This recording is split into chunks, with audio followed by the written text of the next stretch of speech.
வணக்கம் ஃப்ரெண்ட்ஸ், ரெடிக் ஆசை சீரியலில் என்ன எபிசோடில் என்ன நடக்குதுன்னு பார்க்கலாம் வாங்க. ஸ்ருதியும் ரவியும் கடையில் கல்லால் பேசிகிட்டு இருக்காங்க. அப்போது முத்து கதவை திறந்துட்டு, டே ரவி அவங்க வர்றாங்கன்னு சொல்லிட்டு வர பின்னாடியே மீனாவும் அதுக்கடுத்து ஸ்வேதாவும் வர்றாங்க. வாங்க வாங்கன்றாரு முத்து. உள்ளர வர ஸ்வேதா ஹாய் அப்படின்னு ரவிக்கும் ஸ்ருதிக்கிட்டையும் சொல்லிட்டு இருக்க, அவங்களுக்கு பின்னாடியே ஹரிணி அதுக்கடுத்து மனோஜ்னு எல்லாருமே வந்திருக்காங்க. உள்ளர வந்த ஹரிணி ஹாய் அப்படின்னு சொல்ல, ஹாய் வெல்கம் ஹரிணி அப்படின்னு ஸ்ருதி ஒரு சின்ன பொக்கேவை கொடுக்குறாங்க. தேங்க்ஸ் ஸ்ருதி அப்படின்னு அதை வாங்கிக்கிற ஹரிணி அப்படியே சுற்றி பார்க்குறாங்க. ஸ்ருதி உங்கள் ரெஸ்டாரண்ட் ஆம்பியன்ஸ் ரொம்ப நல்லா இருக்கு, யூஎஸ்ல இருக்க சில இந்தியன் ரெஸ்டாரண்ட் ஞாபகத்துக்கு வருது அப்படின்னு ஹரிணி சொல்ல, தேங்க்ஸுங்கிறாங்க ஸ்ருதி.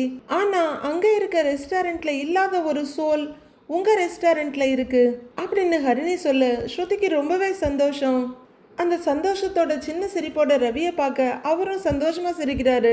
பரவாயில்ல, நல்ல பொண்ணா இருக்கு, நினைச்சதை மனசார பாராட்டிடுது அப்படிங்கிற மாதிரி முத்துவும் மீனாவும் சிரிப்போட பார்த்துட்டு இருக்காங்க. நீங்க ரொம்ப ஓப்பன் ஹார்ட் பர்சனா இருக்கீங்க ஹரிணி, உங்க மனசுல பட்டதை சொல்றீங்க அப்படின்னு ஸ்ருதி சொல்ல, ஹரிணியும் சின்ன ஸ்மைலோட பாக்குறாங்க. ஹரிணி, யூஎஸ்ல எவ்வளோ கிளாஸான ரெஸ்டாரண்ட்டுக்கெல்லாம் போயிருப்ப நீ, அதுக்கு முன்னாடி இது கொஞ்சம் ஓகேவா தான் இருக்கும் அப்படின்னு மனோஜ் சொல்ல, நமக்கே ஒரு மூக்குல குத்தணும் போல இருக்குது, இந்த ஜீவராசி வாயை திறக்காம இருந்தாலே நல்லா இருக்கும் போல இருக்கு, எல்லாரோட முகமும் ஒரு மாதிரி வாடி போயிடுது, ஏண்டா உனக்கு என்ன மூச்சு விடுற மாதிரி இந்த மாதிரி திமிர் பேசுறது சாதாரணமாவே தோணுதா, அடங்கவே மாட்டியான்னு முத்து பாக்குறாரு. ஏன் உங்க சிஸ்டர் இன்லா ரெஸ்டாரண்ட்டை பத்தி இப்படி பேசுறீங்க? நான் அப்படியெல்லாம் டிஃப்ரென்ஸ் எல்லாம் பார்க்க மாட்டேன், எல்லா பிளேஸ்லையுமே ஒரு யூனிக்னஸ் இருக்கு, இந்த இடத்த பார்த்த உடனே எனக்கு ரொம்ப பிடிச்சிருக்கு அப்படின்னு ஹரிணி சொல்ல, பரவாயில்ல எங்களுக்கு ஒரு அருமையான கோ சிஸ்டர் கிடைக்க போறாங்க அப்படின்ற சந்தோஷத்தோட மீனா முத்துவையும் ஸ்ருதி ரவியையும் பாக்குறாங்க. அப்படியே ஸ்ருதியும் மீனாவும் கூட கண்ணாலேயே பேசிக்கிறாங்க. முத்து கொஞ்சம் முன்னாடி வந்து, டேய் அந்த பொண்ணுக்கு கூட இந்த ஹோட்டலோட அருமை தெரியுது, நீ தான் எல்லாத்தையுமே குறை சொல்லிட்டு இருக்கன்ற அருமுத்து, சரி வாங்க வாங்க சாப்பிடலாம் அப்படின்னு ரவி கூப்பிட, வாங்க சாப்பிடலாம் அப்படின்னு ஸ்ருதியும் கூட்டிட்டு போறாங்க. வாங்க ஸ்வேதான்னு மீனா ஸ்வேதாவையும் கூட்டிட்டு வர ரெண்டு பேரும் வர்றாங்க. வாங்க வாங்கன்னு எல்லாரையுமே ரவியும் ஸ்ருதியும் கைட் பண்ணி ஒரு நீளமான சோஃபா போட்டிருக்க இடத்துக்கு கூட்டிட்டு வர்றாங்க. உட்காருங்கன்னு சொல்ல, ஹரிணியும் மனோஜும் அந்த பக்கம் போக, ஸ்வேதா நீங்க இங்க உட்காருங்க அப்படின்னு ஸ்வேதாவை உட்கார வைக்கிறாங்க Shruti. Shruti, Ravi come come and sit, எல்லாரும் சேர்ந்து சாப்பிடுவோன்றாங்க ஹரிணி. நீங்க தான் கெஸ்ட், உங்களை கவனிக்கிறது தான் எங்க வேலை, இந்தாங்க அப்படின்னு மெனு கார்டு எடுத்து கொடுக்குறாங்க ஸ்ருதி. ஹரிணி அதை வாங்கி ஆர்வமா ஆசையுமா பார்த்துட்டு இருக்க, நோ நோ நீ எதையும் ஆர்டர் பண்ணாத, தெரியாம இங்க இருக்க லோக்கல் டிஷ்ஷை நீ ஆர்டர் பண்ணனா உனக்கு ஒத்துக்காது அப்படின்னு மனோஜ் சொல்லிட்டு இருக்க. என்னப்பா உன் அண்ணன் இவ்வளோ மட்டமா இருக்கான் அப்படின்ற மாதிரி ஸ்ருதி ரவியை பாக்குறாங்க. எல்லாருமே கொஞ்சம் சங்கடமாயிங்க. டேய் இது நம்ம பலகுரலோட ஹோட்டல்டா, எல்லாத்தையுமே பார்த்து பார்த்து தான் பண்ணுவாங்க, அதுவும் இல்லாம ரவி தானே எல்லாத்தையும் செய்யறான் அப்படின்னு முத்து சொல்ல, சங்கடமா நின்று இருந்த ஸ்ருதி லைட்டான சிரிப்போட பாக்குறாங்க. அதெல்லாம் எந்த பிரச்சனையும் வராது, முதல்ல அவங்களுக்கு பிடிச்சதை நீ சாப்பிட விடு அப்படின்னு முத்து சொல்ல, யூ ஆர் வெரி நைஸ் முத்து அப்படின்னு ஹரிணி சொல்ல, மனோஜ் படக்குன்னு ஹரிணியை பாக்குறாரு. அவரு சொல்றதுதான் கரெக்ட் மனோஜ், ஒவ்வொருத்தருக்கும் ஒரு சில விஷயம் பிடிக்கும், ஒரு சிலது பிடிக்காது, அதிலெல்லாம் மற்றவங்க இன்டர்ஃபியர் பண்ணக்கூடாது அப்படின்னு ஹரிணி சொல்ல, அடங்காத மனோஜ், அப்படி இல்லை ஹரிணி, இன்னைக்கு இதை சாப்பிட்டு உனக்கு ஒத்துக்காம ஸ்டமக்கு ஏதாவது அப்செட் ஆச்சுன்னா அப்படின்னு அவரு நிறுத்த, ஹரிணி ரொம்பவே பரவாயில்ல, மனோஜ் என்னதான் தேவையே இல்லாத ஆணியை பிடுங்கினாலும் அதுவரையில அமைதியா கேட்டுக்கிறவங்க, எனக்கு அப்படியெல்லாம் எதுவும் ஆகாது, நான் ரெகுலரா இந்தியன் ஃபுட் சாப்பிடுவேன், டோன்ட் வரின்னு மனோஜோட வாயை டீசெண்டா அடிச்சிடுறாங்க ஹரிணி. சூப்பர் சூப்பர், இப்படிதான் இருக்கணும்ன்ற மாதிரி எல்லாரும் பார்த்துட்டு இருக்காங்க. மெனு கார்டை ஓரமா வச்சுட்டு, ஸ்ருதி உங்க ரெஸ்டாரண்ட் ஸ்பெஷல் எதுவோ அதை கொடுங்கன்றாங்க ஹரிணி. ஓகே அப்படின்னு ஸ்ருதி சந்தோஷமா சொல்லிட்டு இருக்க, விஜயா மாதிரியே எதுக்குமே அடங்காதவர் தான் மனோஜ். இல்ல ஹரிணி நான் எதுக்கு சொல்றேன்னா அப்படின்னு அந்த பொறுமையான புள்ளையவே டென்ஷன் படுத்திடுறாரு Manoj. Manoj please, you eat whatever you want, don't tell me what I should eat or not, I don't like that அப்படின்னு கொஞ்சம் கோவத்தை காட்டிடுறாங்க ஹரிணி. எல்லாருமே ஒரு மாதிரி அமைதியா நின்றுட்டு இருக்க, மனோஜ் அண்ணா அவங்களுக்கு பிடிச்சதை சாப்பிடட்டுமே அப்படின்னு ஸ்வேதா சொல்ல, ஓகே யுவர் விஷன்னு சரண்டர் ஆயிடுறாரு மனோஜ். ஓகே ஹரிணி, நான் எங்க ரெஸ்டாரண்டோட ஸ்பெஷல் டிஷ்ஷஸ்லாம் எடுத்துட்டு வர சொல்றேன் அப்படின்னு ஸ்ருதி சொல்ல, மணி டிஷ்ஷஸை கொண்டு வாங்க அப்படின்னு ரவி சொல்ல, ஹரிணி கொஞ்சம் அப்செட்டா தான் தெரியுறாங்க. மனோஜ் இலைய ஓபன் பண்றாரு. ஆனாலும் அவங்களும் சமாளிச்சுக்கிட்டு அவங்க முன்னாடி இருக்க தலைவாழை இலைய ஓபன் பண்றாங்க. ஏங்க, உங்க அண்ணன் இப்படி பண்றது அவங்களுக்கே பிடிக்கல போல, முகமே மாறிடுச்சு பாருங்க அப்படின்னு மீனா மெதுவா முத்துக்கிட்ட சொல்ல, எப்பவுமே அவன் நினைக்கிறதா சரின்னு நினைப்பான். அந்த பாட்ஷாலாம் இதுகிட்ட பலிக்காதுன்னு நல்லா தெரியுதுங்கிறாரு முத்து. இங்க சிந்தாமணி அவங்க வீட்டுக்காரரை பார்க்க வந்தவங்க சத்யாவை பத்தி எவ்வளவு மட்டமா சொல்லணுமோ அவ்வளவு மட்டமா சொல்றாங்க. அவன் ஒரு பைக் திருடன், அவன் அப்படி பண்ண போய் தான் அவங்க அப்பா அவமானம் தாங்காம ரயில் முன்னாடி விழுந்து செத்து போயிட்டாரு. அது மட்டும் இல்ல, அவன் அக்காவோட மாமியாரு ரோட்ல போகும்போது அவங்க கிட்ட இருந்த பணத்தை வேற திருடி இருக்கான். அதுக்காக அவங்க போலீஸ் கம்ப்ளைண்ட்டும் கொடுத்துருக்காங்க. அப்புறம் பாவம் பார்த்து வாபஸ் வாங்கிட்டாங்க போல அப்படின்னு சிந்தாமணி கேட்க, ரேகாவோட அப்பா இதெல்லாம் கேட்டு அதிர்ச்சியாகி, அப்படியா, என்னால இதெல்லாம் நம்பவே முடியல அப்படிங்கிறாரு. அவன் சரியான திருடங்க. கந்து வட்டிக்கு விடுற ரவுடிங்க கிட்ட தான் முதல்ல வேலை செஞ்சுக்கிட்டு இருந்தான். உங்களை ஏமாத்தி எப்படியோ இங்க வேலை வாங்கிட்டான் அப்படின்னு சிந்தாமணி சொல்ல, அவர் ரொம்பவே அதிர்ச்சியும் யோசனையுமா உட்கார்ந்துருக்காரு. அவங்க குடும்பத்துல யாருமே சாதாரணப்பட்டவங்க இல்ல. அவன் அக்கா ஒரு ராங்கிக்காரி, அவன் மாமன் ஒரு ரவுடி குடிகார, மொத்தத்துல அந்த குடும்பமே ஒரு கோளாறு பிடிச்ச குடும்பம். சரி, நீங்க அதெல்லாம் விடுங்க. நம்ம பொண்ணு நீங்க நல்ல வசதியா வளர்த்துருக்கீங்க. ஆனா அவன் இருக்க வீடு இந்த ரூமை விட சின்ன வீடு. அங்க போய் நம்ம பொண்ணு சந்தோஷமா இருக்க முடியுமா அப்படின்னு சிந்தாமணி கேட்க, ரொம்ப நேரம் யோசிச்சுட்டு இருந்தவரு, அந்த பையன் நல்ல திறமைசாலியா தான் இருக்கான், நம்ம ஆபீஸ்ல கூட நிறைய நல்ல மாற்றங்கள்லாம் பண்ணியிருக்கான் அப்படின்னு அவரு சொல்ல, அதெல்லாம் உங்க மனசுல இடத்த பிடிக்கிறதுக்காக அவன் என்னென்னமோ பண்ணியிருக்கிறான். அப்பதானே நீங்க ரேகாவை அவனுக்கு கட்டி கொடுப்பீங்க, வசதியான வாழ்க்கை வாழலாம்னு திட்டம் போட்டிருப்பான் அப்படின்னு சிந்தாமணி சொல்ல, அவரும் கொஞ்சம் இருக்குமோன்ற மாதிரி யோசிக்கிறாரு. உங்களுக்கும் எனக்கு 1000 மனக்கசப்பு இருக்கலாம், அதெல்லாம் வேற. ஆனா இது நம்ம பொண்ணோட வாழ்க்கைங்க, அவ வாழ்க்கை நல்லா இருக்கணும் அப்படின்னு சிந்தாமணி ரொம்பவே கலங்கி போய் சொல்ல, பரவாயில்ல, நம்ம பொண்ணு தப்பான வழியில போயிடக்கூடாதுன்னு வந்து சொல்ல வந்திருக்க அப்படின்னு அவரு கேட்க, அவ ஏன் ரத்தங்க, அவ வாழ்க்கையில ஏமாந்துடக்கூடாது, நம்ம பொண்ணு வாழ்க்கை உங்க கையில தான் இருக்கு அப்படின்னு கொஞ்சம் கண்ணீர் விட்டு கலங்குறாங்க சிந்தாமணி. அவரும் எழுந்து வந்து சிந்தாமணியோட தோல்ல கைய வச்சு, எனக்கும் புரியுது, இந்த விஷயத்துல நீ சொல்றதுதான் கரெக்ட். ரேகாவை கட்டிக்க போறவன் ஒரு கௌரவமான குடும்பத்துல இருந்து வந்திருக்கணும், அவனுக்குன்னு ஒரு அந்தஸ்து இருக்கணும். ரோட்ல போறவனுக்கெல்லாம் என் பொண்ணை நான் கட்டி கொடுக்க மாட்டேன் அப்படின்னு அவரு சொல்லிக்கிட்டு இருக்க, சிந்தாமணி கண்ணீரை தொடச்சிட்டு இருக்காங்க. இப்படி ஒரு முடிவை நீங்க எடுக்கிறீங்கல்ல, அதுவே எனக்கு சந்தோஷங்க அப்படின்னு சிந்தாமணி சொல்ல, சிந்தாமணி ஏற்றி விட்டது நல்லாவே வேலை செய்து அவர்கிட்ட.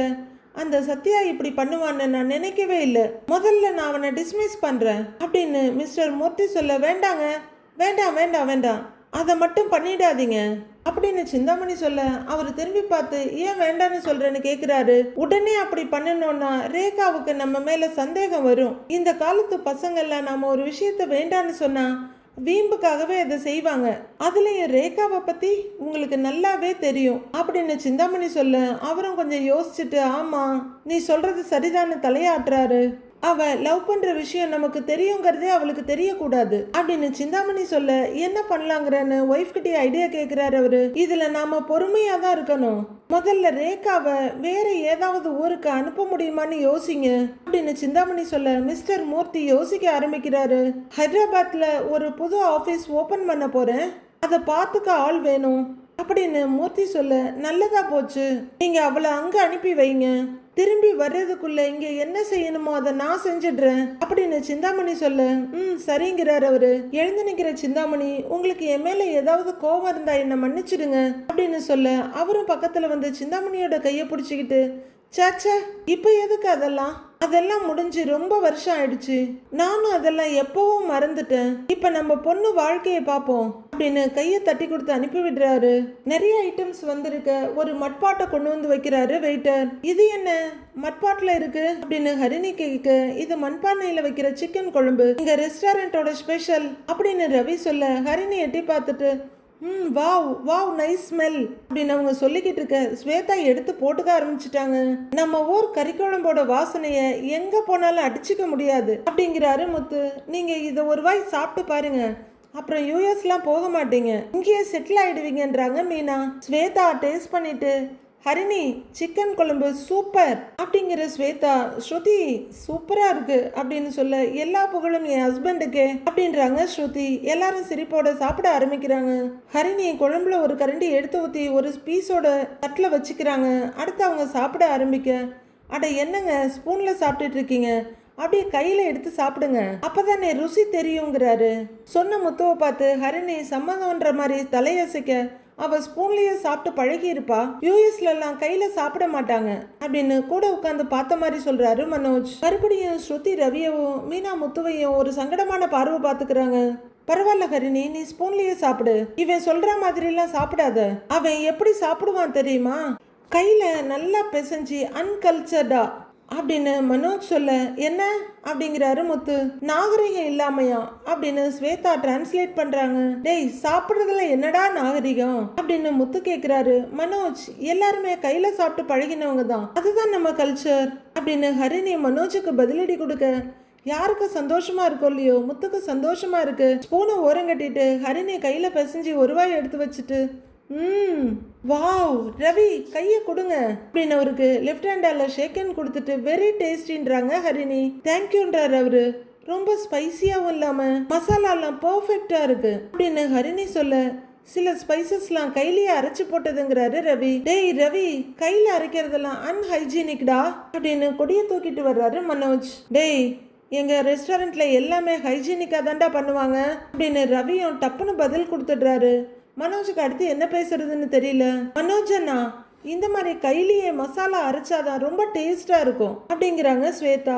டேய் பாட்டி ஊருக்கு வரும்போது சாப்பிட்ருக்கில்ல, என்னடா புதுசா சொல்ற, சாப்பிட்றா அப்படின்னு முத்து ஒரு மிரட்டி விடுறாரு.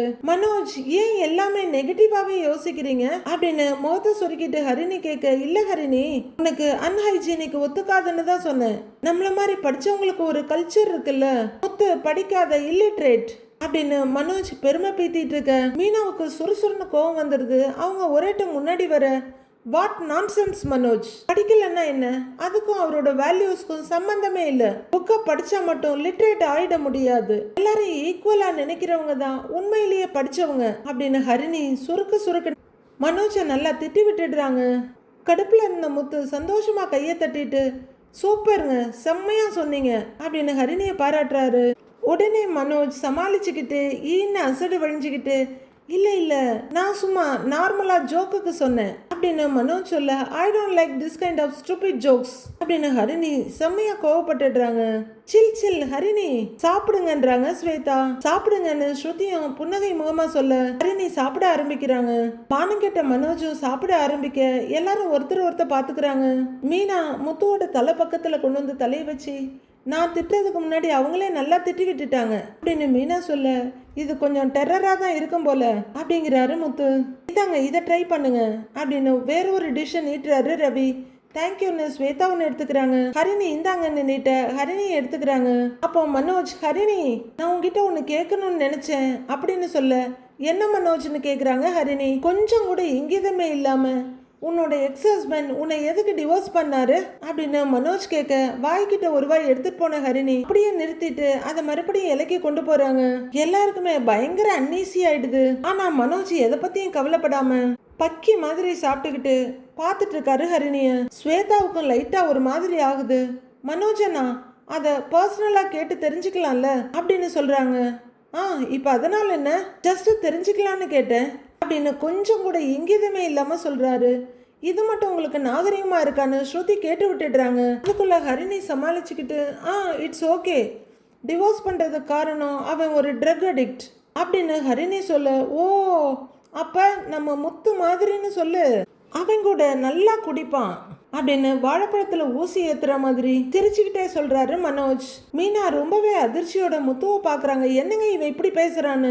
ஸ்ருதி ரவி எல்லாருமே, ஐயோ முத்து கொஞ்சம் கோவப்பட்டுற கூடாது, இந்த லூசு பையன் இப்படி பேசுறத கேட்டு அப்படின்னு சின்ன பயத்தோட பாக்குறாங்க. ஆனா மனோஜ் இங்கிதமே இல்லாம ஈன்னு சிரிச்சிட்டு பாத்துட்டு இருக்காரு. ஸ்வேதாவே ரொம்ப சங்கடத்தோட பாக்குறாங்க. ரவிக்கு செம்ம கோவம் வந்துடுது. டேய் லூசாடா நீ, அதுவும் இதுவும் ஒன்னாடா அப்படின்னு ரவி பல்ல கடிச்சிட்டு கடுப்பை கண்ட்ரோல் பண்ணிட்டு பேசுறாரு. You miss understood Manoj. நான் சொல்ற ட்ரக் ரொம்ப டேஞ்சரஸ். அதுக்குள்ள போயிட்டா திரும்ப வரவே முடியாது. அதுக்கும் ட்ரிங்க்ஸ் பண்றதுக்கும் ரொம்ப டிஃபரன்ஸ் இருக்கு அப்படின்னு ஹரிணி சொல்ல, ஐயோ அத்தனை பேர் நமக்கு ஆப்போசிட்டா இருக்காங்களே அப்படின்றத புரிஞ்சுக்கிற மனோஜ், ஓகே அப்படின்னு மெதுவா தலையாட்டிட்டு, பாஸ்ட பத்தி இப்ப எதுக்கு பேசிக்கிட்டு, நான் என்னோட விஷயத்துக்கு வரேன். நான் இப்ப ஒரு பெரிய ஹோம் அப்ளையன்சஸ் ஷோரூம் வச்சிருக்கேன். கல்யாணத்துக்கு அப்புறம் நான் அங்க வந்து இந்த பிசினஸ் ஸ்டார்ட் பண்ண முடியாது. அப்ப நான் அங்க வந்து என்ன பண்றது அப்படின்னு முட்டாள்தனமா பேசிட்டு இருக்காரு மனோஜ். அதான் உங்களுக்கு பிளேன் இருக்குன்னு சொன்னாங்கல்லடா, அதை நீ டெய்லி தொடச்சு வை நல்லா பளபளன்னு அப்படின்னு ஒரு சின்ன புன்னகையோட சர்க்காஸ்டிக்கா சொல்றாரு முத்து. கேக்குற எல்லாருமே சிரிச்சிடுறாங்க, ஹரிணி உள்பட. அது ஒரு சிரிப்பு அலையா மாறி அங்கேயே சொல்லண்டு அடிச்சிட்டு இருக்கு. அந்த இடத்துக்கு சம்பந்தமே இல்லாத ஆள் மாதிரி மனோஜ் மட்டும்தான் ஏன்னு எல்லாரையும் மாறி மாறி பார்த்துட்டு இருக்காரு. அப்படியே கொஞ்சமா சமாளிச்சுக்கிட்டு, ஹரிணி நீ இதுக்கெல்லாம் சிரிக்க கூடாது, அவன் என்னை இன்சல்ட் பண்றான் அப்படின்னு மனோஜ் சொல்ல, நீங்களும் முத்துவா அதை தானே பண்றீங்க, அவரே ஃபன்னியா சொல்றாரு அப்படின்னு பட்டுன்னு சொல்லிடுறாங்க ஹரிணி. அதானே, அதான்டா ஃபன்னிடா, ஃபன்னி ஃபன்னி ஃபன்னி அப்படின்னு முத்து சொல்ல கடுப்பாகிற மனோஜ் கையை உதறிக்கிட்டு, நான் சாப்பிட்டாச்சு, நீ சீக்கிரம் சாப்பிடு அப்படின்னு சொல்லிட்டு யாரோட பதிலையும் எதிர்பார்க்காம அவர் பாட்டுக்கு எழுந்து போறாரு. கொஞ்சம் கூட டேபிள் மேனர்ஸ் தெரியாத ஜென்மம். இதுக்கெல்லாம் ரோஹிணி தான் கரெக்ட். எல்லாருமே ஒரு மாதிரி அதிர்ச்சி ஆயிடுறாங்க. ஹரிணிக்கு டக்குன்னு கொஞ்சம் புரியல. அப்புறம் புரிஞ்சுக்கிட்டு, என்ன இவரு ஆர்டர் போட்டு போறாரு அப்படின்னு கொஞ்சம் கோவமா கேட்க, உடனே மனோஜுக்கு முட்டு கொடுக்குறாங்க ஸ்வேதா. இல்ல அவரு நார்மலா தான் சொல்லிட்டு போறாரு அப்படின்னு சொல்றாங்க. நீங்க பொறுமையா சாப்பிடுங்க அப்படின்னு ஸ்ருதி சொல்ல, சாப்பிடுங்கன்னு ரவியும் சொல்றாரு. ஆனா ஹரிணிக்கு ஒரு மாதிரி அப்செட்டா இருக்கு. பாவம் அந்த பொண்ணு நல்ல பொண்ணுங்க, உங்க அண்ணையே இப்படி நடந்துக்கிறாருன்ற மாதிரி மீனா முத்துவை பாக்குறாங்க. நைட்டு மீனா கட்டில உட்கார்ந்துருக்க, முத்து அப்படியே அந்த பக்கம் இந்த பக்கம் நடந்துட்டு பால்கனி கதவை திறக்கிறாரு. ஏங்க என்னங்க பலமா யோசிச்சுட்டு இருக்கீங்க? நீங்க வந்ததுல இருந்தே பாக்குறேன் ரொம்ப அமைதியா இருக்கீங்க. உங்களால தூங்குற நேரத்தை தவிர மத்த நேரம் பேசாம இருக்க முடியாது அப்படின்னு மீனா சொல்ல, கதவை திறந்தவர் அப்படியே விட்டுட்டு வந்து கட்டில ஓரமா உட்காந்துட்டு கலாய்க்கிற அப்படிங்கிறாரு. அப்படி என்ன யோசனைன்னு விடாம கேக்குறாங்க மீனா. இல்ல எனக்கு என்னமோ அந்த பொண்ணு இருக்குல்ல அப்படின்னு முத்து சொல்ல, எந்த பொண்ணுங்கிறாங்க மீனா. அதான் அப்படின்னு யோசிக்கிறவரு, ஹரிணி அப்படின்னு சொல்ல, அவங்களுக்கு என்னன்றாங்க மீனா. அது மனோஜ கல்யாணம் பண்ணிக்குமா இல்லையான்னு ஒரே டவுட்டா இருக்கு அப்படிங்கிறாரு முத்து. ஏன் அப்படி சொல்றீங்கன்னு மீனா கேக்குறாங்க. முத்து உட்கார்ந்து இருந்ததுல இருந்து அப்படியே கொஞ்சம் தாவி வந்து ஒரு தலையணை இழுத்து போட்டு ஒரு பக்கமா சாஞ்சிக்கிட்டு, இல்ல அவங்க ஹோட்டல்ல சாப்பிடும் போது நான் நிறைய விஷயத்த நோட் பண்ணேன் அப்படின்னு முத்து சொல்ல, எதை பத்தி சொல்றீங்கன்னு மீனா கேக்குறாங்க. மீனா, இவன் கேரக்டர், பேசுற வார்த்தைங்க, இவன் நடவடிக்கை, இதெல்லாம் அந்த பொண்ணுக்கு பெருசா பிடிக்கலன்னு நினைக்கிறேன். நீ கவனிச்சியா அப்படின்னு முத்து கேட்க, சாப்பிடுறப்ப அந்த பொண்ணு முகமே சரியில்லைதான் அப்படிங்கிறாங்க மீனா. அவன் பெருசா டீசென்ட்டை பத்தி எல்லாம் பேசுவான். ஆனா எல்லாரும் இருக்கும்போது அந்த பொண்ணுகிட்ட போய் ஏன் உனக்கு டைவர்ஸ் ஆச்சுன்னு கேக்குறான். எல்லார் முன்னாடி அப்படி கேட்கலாமாங்கிறாரு முத்து. அப்படி கேட்டிருக்க கூடாதுதான், அந்த பொண்ணுக்கே ஒரு மாதிரி ஆயிடுச்சு அப்படிங்கிறாங்க மீனா. அந்த பொண்ணுக்கு இவன் மேல ஒரு நல்ல அபிப்பிராயம் இல்லைன்னு தான் எனக்கு தோணுது. கல்யாணம் பண்ணிக்குமா இல்லையான்னு தெரியல அப்படின்னு சங்கடமும் யோசனையுமா சொல்றாரு முத்து. உங்க அண்ணே படிச்சவர்னு சொல்லிக்கிட்டே இருப்பாரே தவிர அவருக்கு அதுக்கேத்த அறிவே இல்லைங்கிறாங்க மீனா. அதுதான் தெரியுமே, இன்னைக்கு அந்த பொண்ணுக்கு அது நல்லா தெரிஞ்சிருக்கும். இவனுக்கும் தான் டைவர்ஸ் ஆக போகுது. ஆனா அந்த பொண்ணு அதை பத்தி ஏதாவது கேட்டுச்சா? அதுதான் உண்மையிலேயே படிச்சவங்களுக்கான அழகு. எப்ப எதை கேட்கணும்னு ஒண்ணு இருக்கு அப்படின்னு முத்து சொல்ல, உங்க அண்ணங்கிட்ட வேணா இந்த மாதிரி எல்லாம் செய்ய வேணான்னு சொல்லுங்க அப்படின்னு மீனா சொல்ல, ஆமா நான் சொல்லி அவன் அப்படியே கேட்டுருவான் பாரு.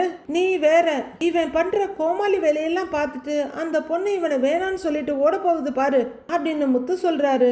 அப்படி எல்லாம் அத்தை விட்டுற மாட்டாங்கங்க, எப்படியாவது அந்த பொண்ணு அவருக்கு கல்யாணம் பண்ணி வச்சிடுவாங்க அப்படின்னு மீனா சொல்ல, நடந்தா சந்தோஷம்தான், ஆனா அது வரைக்கும் இவன் இந்த பில்டப் கொடுக்கறத நிறுத்தினானாவே போதும் மீனா அப்படின்னு முத்து எழுந்து உட்காந்து சொல்றாரு.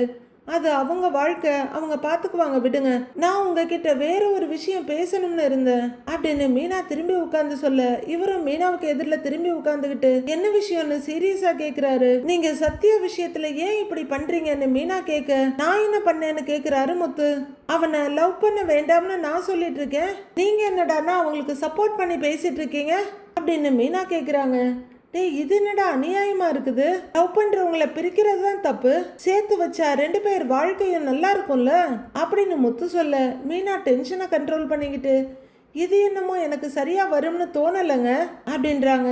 ஏன் வராதுன்னு சிம்பிளா கேக்குறாரு முத்து. சிந்தாமணிய பத்தி உங்களுக்கு நல்லா தெரியுமில்ல அப்படின்னு மீனா கேட்க, அப்படி ஒருத்தங்களை தானே நீ தேர்தலையே ஜெயிச்சிருக்கிற, அப்புறம் என்ன பயம் அப்படின்னு முத்து கேக்குறாரு. அவங்க ஏற்கனவே நம்ம மேல பயங்கர கோவத்துல இருக்காங்க. இப்ப சத்யா அந்த பொண்ணை லவ் பண்றான்னு தெரிஞ்சதுன்னா நம்ம மேல இருக்க கோவம்லாம் அப்படியே அவன் மேல திரும்பிடும். அவனை ஏதாவது செஞ்சுட்டாங்கன்னா அப்படின்னு மீனா கேட்க, மீனா எல்லாத்துக்குமே பயந்துகிட்டே இருந்தா வாழ்க்கையில எதுவுமே பண்ண முடியாது. அவங்களாலலாம் சத்யாவை ஒன்னும் பண்ண முடியாது. நான் இருக்கேன்ல, நீ ஏன் பயப்படுறன்னு முத்து கேக்குறாரு. மீனாவுக்கு டென்ஷன் ஆயிடுது. ஏங்க உங்களுக்கு புரிய மாட்டேங்குது? சத்யாவும் நான் சொல்றத புரிஞ்சிக்க மாட்டேங்கிறான், நீங்களும் அவனுக்கு தைரியம் கொடுத்துட்டு இருக்கீங்க அப்படின்னு கத்துற மீனா. எனக்கு பயமா இருக்குங்க, நீங்க அவங்கிட்ட சொல்லி ரேகாவை இனிமே லவ் பண்ண வேணான்னு அவங்கிட்ட சொல்லுங்க அப்படின்னு மீனா சொல்ல, திடுக்குன்னு பாக்குற முத்து, ஆஹா அப்படிலாம் கொடுத்த வாக்க நான் மாத்திக்க மாட்டேம்மா அப்படின்னு ரெஃப்யூஸ் பண்ணிடுறாரு. ஏங்க சிந்தாமணி கண்டிப்பா இந்த கல்யாணத்துக்கு ஒத்துக்க மாட்டாங்கங்க.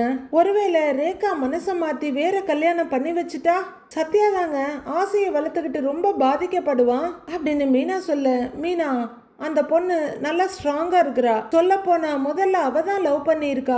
லவ் பண்றவங்கள பிரிக்க கூடாது மீனா, அது அவங்களுக்கு எவ்வளவு பெரிய வலியை கொடுக்குங்கிறாரு முத்து. இப்பவே பிரிஞ்சிட்டாங்கன்னா அந்த வலி கொஞ்ச நாள்ல போயிடுங்கிறாங்க மீனா. இதெல்லாம் அநியாயமா தெரியலையா? உன் தங்கச்சி சீதா லவ் பண்ணும்போது மட்டும் கல்யாணம் பண்ணி வச்சல அப்படின்னு முத்து சமயம் பார்த்து மீனாவோட வாயை அடிச்சிடுறாரு. அந்த டைம்லயும் நீங்க அருணை வேணான்னு தானே சொன்னீங்க அப்படிங்கிறாங்க மீனா. அவன் ஆள் சரி கிடையாது, ஆனா அந்த பொண்ணு ரேகா நல்ல பொண்ணு தானே அப்படிங்கிறாரு முத்து. ரேகாவுக்கு அம்மா சரி கிடையாதுல்ல அப்படின்னு மீனா கேட்க, சத்யா கல்யாணம் பண்ணிக்க போறது ரேகாவை தான். அந்த பொண்ணோட அம்மா எப்படி இருந்தா நமக்கு என்ன அப்படின்னு முத்து விடாம ஆர்கியூ பண்றாரு. ஐயோ அந்த அம்மா சிந்தாமணியை பத்தி நமக்கு நல்லா தெரியும். அவங்க நினைச்சது நடக்கணுங்கிறதுக்காக என்ன வேணா செய்வாங்க. சத்யா விஷயம்லாம் தெரிஞ்சா எங்க அம்மா ரொம்ப பயப்படுவாங்கங்க அப்படிங்கிறாங்க மீனா. ஏய் நீ பாட்டுக்கு இதெல்லாம் அவங்க கிட்ட சொல்லி வச்சிடாத, அவங்க இன்னும் பயப்படுவாங்க, சத்யாவை தான் திட்டுவாங்கன்றாரு முத்து. நீங்க சத்யா கிட்ட சொல்லி இந்த லவ் எல்லாம் வேணான்னு விட சொல்லுங்க அப்படின்னு மீனா சொல்ல, மீனா முதல்ல உன் பயத்தை தூக்கி போடு. சத்யாவா ஒன்னும் அந்த பொண்ணை தேடி போகலல்ல, அந்த பொண்ணு வந்து இவனை விரும்புறேன்னு சொல்லி இருக்குது, இவனும் பிடிச்சிருக்குதுன்னு ஒத்துக்கிட்டான். இதுல குடும்ப பகையெல்லாம் கொண்டு வர கூடாதுங்கிறாரு முத்து.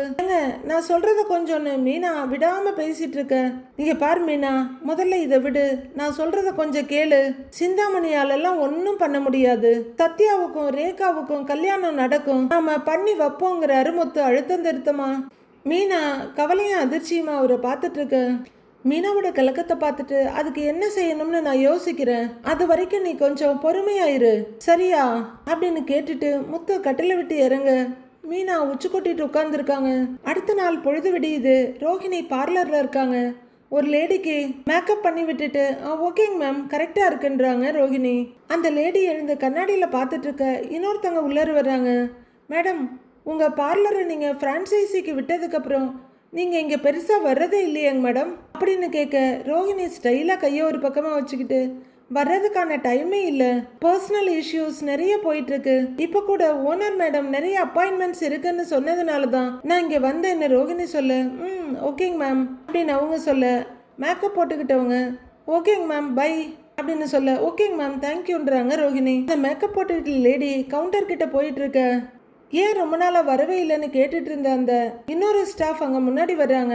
அப்போ ஹரிணி அங்க வர்றாங்க. கையில கார்டை கொண்டு வர்றவங்க அந்த கேர்ள் கிட்ட கொடுத்து, எக்ஸ்கியூஸ் மீ இங்க ரோஹிணி அப்படின்னு சொல்ல, அவங்க உள்ளர இருக்காங்க வாங்க அப்படின்னு அந்த பொண்ணு ஹரிணியை உள்ளர கூட்டிட்டு போறாங்க. அவங்கள ரோஹிணி இருக்க இடத்துக்கு கூட்டிட்டு வர்றவங்க, மேம் உங்களை பார்க்க வந்திருக்காங்க அப்படின்னு சொல்லிட்டு விட்டுட்டு வெளியே போக, hi do you remember me அப்படின்னு ஷேக்கண்டுக்கு கையை நீட்டுறாங்க ஹரிணி. யா ஹரிணி ரைட் அப்படிங்கிறாங்க ரோஹிணி. எஸ் அப்படின்னு அவங்க தலையாட்ட, ஹாய் ஹரிணி ஹவ் ஆர் யூன்றாங்க. ஐம் ஃபைன்ங்கிறாங்க ஹரிணி. ஃபர்ஸ்ட் ஐப்ரோ பண்ணணும், அப்புறம் பெடிக்யூர் மெனிக்யூர் ஃபேஷியல் இதெல்லாமே பண்ணணுங்கிறாங்க ஹரிணி. ஷியோர் இது எல்லாமே பண்ணிடலாம் உட்காருங்கன்னு ரோஹிணி சொல்ல, ஆல் ரைட்னு உட்கார போறாங்க ஹரிணி. அவங்க சேர்ல உட்கார்ந்ததும் ரோஹிணி மொபைல் ஆன் பண்ணி டிஸ்பிளே தெரியற மாதிரி அப்படியே சாய்வா அந்த டிரால வைக்கிறாங்க. அதுல மனோஜும் ரோஹிணி இருக்க போட்டோ தான் வியூ ஆகுது. அது ஹரிணியோட பார்வையில படணுங்கிறதுக்காகவே அந்த பொசிஷன்ல வச்சுட்டு இந்த பக்கம் வந்து அவங்க பாக்குறாங்களா இல்லையான்னு நிதானமா நீட்டி நெளிஞ்சிட்டு இருக்காங்க ரோஹிணி. அவங்க மெதுவா காட்டன் வைப்ஸ் எல்லாம் எடுத்துக்கிட்டு இருக்க ஹரிணி அதை கண்டுக்காம கண்ணாடியை தான் பார்த்துட்டு இருக்காங்க. ரோஹிணி ரோஹிணி பார்த்துட்டு இருக்க ஸ்கிரீன் டைம் முடிஞ்சு அது ஆஃப் ஆயிடுது. ஸ்கிரீன் பிளாக் ஸ்கிரீன் ஆயிடுது. ஹரிணி சாஞ்சிக்கோங்க டிஷ்யூ அப்படின்னு உன்னை கையில கொடுத்துற. ஹரிணி அதை வாங்கிட்டு அப்படியே பெண்ட் ஆயிடுறாங்க. ரோஹிணி மெதுவா அவங்க சேட்டைய பேச்ச ஆரம்பிக்கிறாங்க. ஹரிணி, நீங்க பார்ன் அண்ட் பாட்டப் எல்லாமே யூஎஸ் தானா அப்படின்னு ரோஹிணி கேட்க, எஸ், என்னோட கிராண்ட் பேரண்ட்ஸ் எல்லாம் தமிழ்நாடு தான், கும்பகோணத்துல இருந்தாங்க. மை டேடி இமிகிரேட்டட் டு யூஎஸ் அப்படின்னு ஹரிணி சொல்லிட்டு இருக்க. சாஞ்சிக்கோங்க அப்படின்னு ஐப்ரோ பண்ண ரெடி ஆகுறாங்க. ஸோ பிஸ்னஸ்னு அங்கேயே செட்டில் ஆயாச்சு அப்படின்னு ஹரிணி சொல்லிட்டு டிஷ்யூவை கண்ணு கீழே வச்சுக்க. ஓகே அப்படின்னு சொல்லிக்கிட்டே த்ரெட்டிங் பண்ண ஆரம்பிக்கிறாங்க Rohini. Is this your parlour அப்படின்னு ஹரிணி கேட்க, எஸ் அண்ட் நோ அப்படிங்கிறாங்க ரோஹிணி. அட அப்படின்னு ஹரிணி ஆச்சரியப்பட, ஆக்சுவலி இது என்னோட பார்லரா தான் இருந்துச்சு. பட் ஒரு டைம்ல ஃபினான்சியல் நீடு இருந்துச்சு. என் மாமியாருக்கும் மணி நீடு இருந்துச்சு. அதனால இந்த பார்லரை இன்னொருத்தருக்கு ஃப்ரான்ச்சைசி கொடுத்துட்டேன் அப்படின்னு ரோஹிணி சொல்ல. Oh, it's so generous of you அப்படின்னு ஹரிணி சொல்ல. கொஞ்சம் இப்படி பிடிச்சிக்கோங்க அப்படின்னுட்டு த்ரெட்டிங்க ஆரம்பிக்கிற ரோஹிணி. எஸ், நீங்க உங்க மேரேஜுக்காக இங்க வந்திருக்கீங்களான்னு கேக்குறாங்க ரோஹிணி. யா அப்படின்றாங்க ஹரிணி. டேட் எல்லாம் ஃபிக்ஸ் பண்ணியாச்சான்னு ரோஹிணி கேட்க, நாட் எட் அப்படின்னு ஹரிணி சொல்லிட்டு இருக்க. ஓகே கங்க்ராட்ஸ் அப்படின்னு ரோஹிணி சொல்ல. தேங்க்யூன்றாங்க ஹரிணி. ஹரிணி ஒன்னு நினைச்சு சந்தோஷமா சிரிச்சிட்டு இருக்க. ரோஹிணி வேற ஒன்னு நினைச்சு கபடத்தோட சிரிக்கிறாங்க. ஹரிணி நிமிந்து உட்காந்து ஹவு லாங் வில் இட் டேக்னு கேக்குறாங்க. ஜஸ்ட் 20 minutes, அதுக்குள்ள முடிஞ்சிடும் அப்படிங்கிற ரோஹிணி அவங்களோட மொபைல் ஆன் பண்றதுக்கு ஒரு ஐடியா பண்ணி கையில எடுத்து, இப்போ டைம் வந்து 3:45 ஆகுது, டோட்டலா ஒரு 30 minutesல முடிச்சிடலாம் அப்படின்னு அவங்க மொபைலை காட்டி சொல்லிட்டு ஒண்ணுமே தெரியாத மாதிரி ரோஹிணி ஒரேட்டு போக ஹரிணி ஒரு மாதிரி பயங்கரமான அதிர்ச்சியோட அவங்க கைய டக்குன்னு பிடிக்கிறாங்க. இந்த போட்டோல இருக்கிறது அப்படின்னு ஹரிணி கேட்க, பாவம் அப்பாவி ரோஹிணி நான் தாங்கிறாங்க. இல்ல உங்க கூட இருக்கிறதுன்னு ஹரிணி கேட்க, காதுல இருந்து காது வரைக்கும் சிரிச்சுக்கிட்டு, this is my husband Manoj அப்படிங்கிறாங்க ரோஹிணி. ஹஸ்பண்டா அப்படின்னு அப்படியே அதிர்ச்சியோட திரும்புறாங்க ஹரிணி. ஓகே, நம்ம பிளான் ஒர்க் அவுட் ஆகுது அப்படின்ற மாதிரி பாக்குறாங்க ரோஹிணி. நீங்க டிவோர்ஸ்க்கு அப்ளை பண்ணிருக்கீங்களா அப்படின்னு ஹரிணி கேட்க, உடனே ரோஹிணி ஆச்சரியப்படுற மாதிரி முகத்தை வச்சுக்கிட்டு, ஆமா உங்களுக்கு அஸ்ட்ராலஜி தெரியுமான்னு கேக்குறாங்க. நோ நோ, பட் மனோஜ் தெரியும் அப்படின்னு ஹரிணி சொல்ல. அப்படியா, என் ஹஸ்பண்ட தெரியுமா, எப்படி அப்படின்னு ரொம்ப ஆச்சரியமா கேக்குறாங்க ரோஹிணி. எனக்கு என்கேஜ்மெண்ட் ஆனதே மனோஜ் கூட தான் அப்படின்னு ஹரிணி சொல்ல. ரோஹிணிக்கு பயங்கரமான அதிர்ச்சிங்க. நம்பணும், கண்டிப்பா நம்ம நம்பிதான் ஆகணும். மனோஜ் கூடயா அப்படின்னு ரோஹிணி அதிர்ச்சியோட கேட்க, ஹரிணி பார்த்துட்டு இருக்காங்க. என்கேஜ்மெண்ட் முடிஞ்சிருச்சா அப்படின்னு ரோஹிணி ரொம்ப அதிர்ச்சியோட கேட்க, அப்படின்னு தலையாட்டுறாங்க ஹரிணி. உடனே ரோஹிணிக்கு அழுக பொத்துக்கிட்டு வருது. அழுக தெரிஞ்சிடக்கூடாதா முகத்தை மறைச்சிட்டு இந்த பக்கம் திரும்புறாங்க. ஹரிணி எழுந்தவங்க பக்கத்துல வரலான்னு ஒரேட்டை எடுத்து வைக்க ரோஹிணி வேகமா வெளியே வர்றாங்க. உள்ளர சின்னதா ஒரு ஒப்பாரி வச்சுட்டு ஹரிணியை திரும்பி பார்த்துட்டு கதவை திறக்க போறாங்க. அப்படியே அழுக வெடிக்க கதவை திறந்துட்டு வெளியே போயிடுறாங்க ரோஹிணி. அவங்க வெளியே வந்ததும் கதவு தானா மூடிக்க ரோஹிணியோட முகம் அப்படியே மாறிடுது. வாடி வா, என் வலையில கரெக்டா மாட்டிக்கிட்டேனே அப்படின்ற மாதிரி அவங்க நின்னுட்டு இருக்க ஹரிணி வெளியே வர்றாங்க. நாளைய ப்ரோமோவில் மொத்த காரை வச்சுட்டு நின்றுட்டு இருக்காரு. அவர் யாரோ சவாரிக்காக ரோட்ல வெயிட் பண்ணிட்டு இருக்க. அங்க கொஞ்ச தூரத்துல 2 பேர் நின்று பேசிட்டு இருக்காங்க. இவனை எங்கேயோ பார்த்த மாதிரி இருக்கேன்னு அவர் யோசிக்க, டக்குன்னு அவர் மைண்டுக்குள்ள அவனை எங்க பார்த்தோன்ற ஞாபகம் வந்துருது. அந்த எலெக்ஷன் டைம்ல மீனாவை ஒருத்தன் கத்தியால குத்த முத்து படக்குன்னு அவன் முகத்துல இருக்க துணியை பிடிச்சி இழுக்க அவன் முகம் அவருக்கு முழுசா பதிவாகி இருக்கு. அந்த காட்சி அவரோட மைண்ட்ல வந்து போக இப்போ கொஞ்ச தூரத்துல ஒருத்தங்கிட்ட நின்று பேசிட்டு இருக்கவனை நல்லா ஷார்ப்பா பாக்குறாரு. முத்து இன்னொரு தடவை யோசிச்சுக்கிட்டு நிதானமா அவங்கள நோக்கி நடக்க 2 பேரும் வண்டியில இருக்கவங்க முத்து வர்றதை பார்த்துட்டு, டேய் வராண்டா அப்படின்னு சொல்லிட்டு ஓட பார்க்க அதுக்குள்ள முத்து வந்து பட்டார்னு ஒரு அற விடுறாரு ஒருத்தனை. அவன் வண்டி எடுக்க முடியாம இன்னொரு பக்கம் போய் உள்ள கத்தியால குத்துனவனை துரத்துறாரு முத்து. அதுக்குள்ள அவன் எஸ்கேப் ஆகி ஓடுறான். கொஞ்ச தூரம் அவனை ஓடி போய் பிடிச்சிடுற முத்து, டேய் என் பொண்டாட்டிய கத்தியால குத்துனது நீ தானேடா அப்படின்னு கேட்க, இல்ல இல்ல நான் இல்லன்னு கதறான் அந்த ஆளு. டேய் உண்மையை சொல்லுடா அப்படின்னு முத்து வயிற்றுல 2 குத்து குத்த, நான் தான் குத்துனேன் அப்படின்னு அந்த கருப்பு சட்ட ஆள் ஒத்துக்கிறாரு. யாருடா குத்த சொன்னது அப்படின்னு முத்து கேட்க, சிந்தாமணி அக்கா சொல்லிதான் நான் குத்துனேன் அப்படின்னு அந்த கருப்பு சட்டை முத்துக்கிட்ட வாக்குமூலம் கொடுக்குறாப்ல. ஓகே, முத்துவுக்கு சிந்தாமணியை பத்தி ஒரு எவிடன்ஸ் கிடைச்சிருக்கு. அங்க ஹரிணி ஏற்கனவே மனோஜோட நடவடிக்கையாலையும் கேரக்டராலையும் கொஞ்சம் வெக்ஸாகி தான் இருக்காங்க. இப்ப ரோஹிணியோட நாடகம் வேற ஆரம்பிக்க போகுது. இது எல்லாமா சேர்ந்து என்ன நடக்க போகுதுன்னு மண்டே பார்க்கலாம் friends. Have a happy weekend. Thank you.